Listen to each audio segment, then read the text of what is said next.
well, you know, Mom always used to take a lot of family pictures and photos and stuff like that. And when she needed to change the film on the camera, intelligent as my mom really was, she always had to read the instructions that came with your film, which was a big, long sheet of paper. I got kind of bored of waiting to finish the instructions to do the film, so I figured out pretty much how to put the film in, and that was what started it.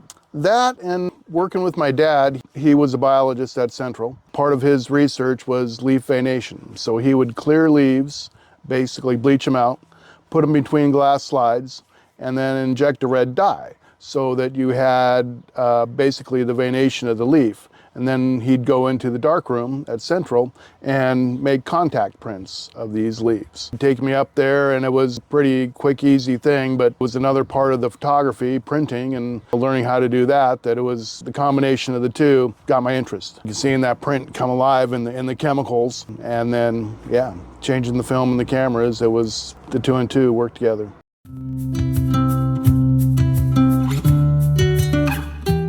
Whenever I can, you know, depending on weather and my other work, for anywhere from 4 to 5 hours a week to 24 or 30 hours a week. I've always enjoyed nature, and so taking pictures of it was always as part of it, and seeing the picture is kind of another part of it. Past, I guess, 12 years here in Ellensburg, in my business and photography, it was kind of one of those things that got to the point where I had the time to really do it.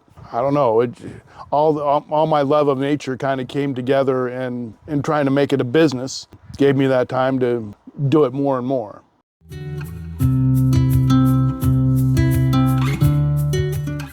There's certain places where you go to photograph and all sorts of things happen around you. Watching the bald eagles in the Yakima River Canyon, there's just so many other things happening around you while the eagles are just sitting there doing nothing, you know, paying attention, whether it's the deer, you know, grazing behind you all of a sudden, or other birds coming in and nesting, or rattlesnake underneath the sagebrush, things like that happening. One of my favorite places is Helen McCabe Park. There's always something happening there. So I have a few little holes there that I kind of set up. The reality of trying to hide from Mother Nature is, yeah, I'm a big guy. I'm not really into doing that. I find most Mother Nature kind of gets curious about you. So I'll set myself up and just kind of, well, bring my cup of coffee and stand and watch and wait. Pay attention, listen. The more you move around, the more you kind of scare stuff off.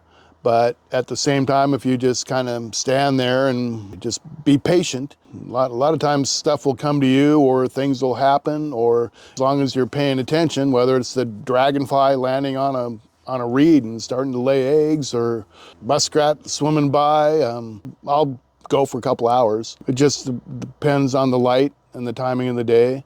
The bald eagles, I've spent maybe 4 hours going there and waiting for them to do something, feed the babies. And other days, you just can't get enough. You know, things are happening left and right. Every time you turn around, there's something new happening.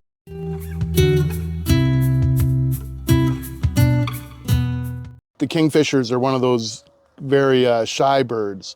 Chasing after a kingfisher, usually you're not going to get very lucky. I was lucky. The kingfisher came out, landed right there in front of me, and bang. There again, part of it was patience. I saw him fly into the trees beside me, and there was a part of me thinking about going around and to try and, you know, get a picture of him. The reality was, I knew the minute he saw me moving, he would fly away. So it was like, well, just be patient and wait and see what happens. And he knew it was there. The minute he came out of the water, and he was watching me the whole time, but because I really didn't move around, or, you know, all of a sudden did exactly what he was supposed to do, you know, kill the fish, position it right, and eat it. So yeah, it was, then he flew away.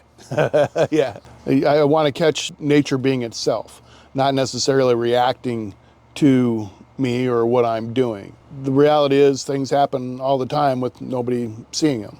They're going to happen more often if things aren't really worried about you, or that you're going to interrupt them. Fortunately for us, nature is so beautiful that there's always a different way of looking at it. That's kind of one of the things you learn, that even if you have this scene and you have a whole bunch of photographers there taking the same scene, everybody's picture is going to be a little bit different. It's always enjoyable when what you are kind of going there for turns out better than you could even imagine, right? The Kingfisher Day, I was there to photograph the osprey. Just watching and whang, bang, he shows up.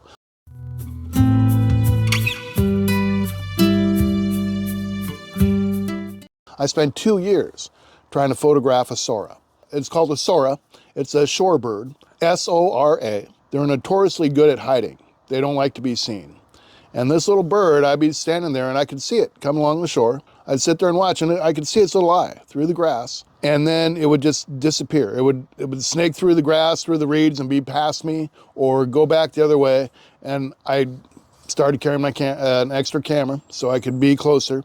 One day I had the little opening in the reeds where I knew it had to go past, and I'm all ready for it, and it dove under the water when it got to that little spot. Literally 2 years, I couldn't even identify the bird because I couldn't get a full picture of it. And then all of a sudden I'm standing there one day, and sure enough, it starts coming around the corner, and it's got 2 babies. And I'm taking pictures of it, you know.